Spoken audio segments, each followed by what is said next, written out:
জিনিসটা হলো যে পোশাক আশাক এটা নিয়ে আমি কখনোই বলবো না। মানুষের দৃষ্টিভঙ্গিটা হলো প্রথম।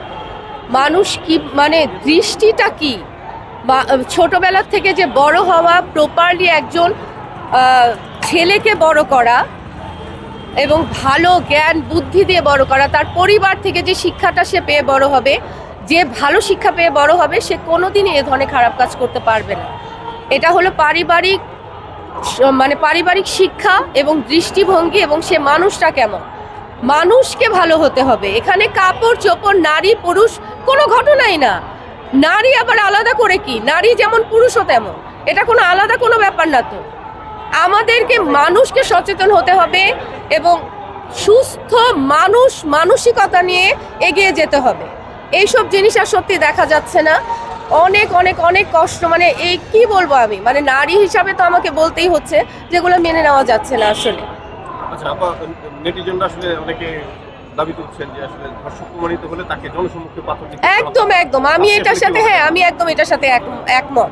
মানে ধর্ষক কে বের করে তাকে জনসমক্ষে দিলে, আমার তো মনে হয় যে জনসমক্ষে তাকে বিচার করতে হবে, মানে সাধারণ মানুষ তার বিচার করবে।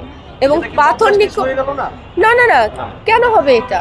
মানে আইনি প্রক্রিয়ার বিচার হওয়া এবং সেটা এক জিনিস, আর জনগণ বিচার করবে সেটা না। জিনিসটা কি, আইনি বিচার যদি হয়, আমরা যদি দেখি যে হ্যাঁ আইনি বিচার হয়েছে, আমরা সুষ্ঠু বিচার পেয়েছি, তাহলে ঠিক আছে, তাহলে কোনো সমস্যা নাই। কিন্তু সেই বিচারটা তো আমরা এ পর্যন্ত দেখি নাই যে কখনো সুষ্ঠুভাবে হয়েছে। যদি হতো তাহলে এই ঘটনাগুলো আর ঘটতো না। এই ঘটনাগুলো ঘটছে কেন? কারণ প্রপার বিচার আমরা পাচ্ছি না, আমরা দেখছি না। জিনিসটা হলো এটাই, বিচার যেভাবেই হোক না কেন, মানুষের হাতে হোক। আর অবশ্যই আইনের প্রতি আমরা অসীম অসীম অসীম শ্রদ্ধাশীল। আমরা তো প্রথমে চাবো যে আইনি বিচারই হবে। যখন হয় না তখন আমরা কি করব? বিচার তো হতে হবে। এই ঘটনাগুলো তো ঘটতে দেওয়া যাবে না, এগুলো তো আমরা মেনে নেব না দিনের পর দিন।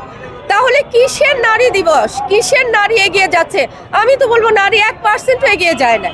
নারী দিবসের আগে একটা 8 বছরের মেয়েকে এইভাবে ধর্ষিত হতে হয়, তাহলে কিসের নারী দিবস? নারী দিবস কিসের পালিত হচ্ছে?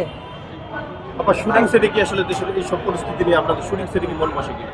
একদমই বসে না, কোনো কাজেই মন বসে না। কিসের শুটিং সেট? বাসায়ও কোনো কাজে মন বসে না। এটা মানে সব সময় একটা নিজেকে, মানে কি বলবো, মানে আমাদের কাছে ঘটনা অন্যেরা ঘটালেও নিজেকে অপরাধী মনে হয়, যে মনে হয় যে নারী হয়ে বোধহয় অপরাধ করে ফেলেছি। এবং কোনো সময়ই মন থেকে শান্তি পাই না, সবসময় একটা অস্থিরতা কাজ করে। ঠিক আছে, থ্যাংক ইউ।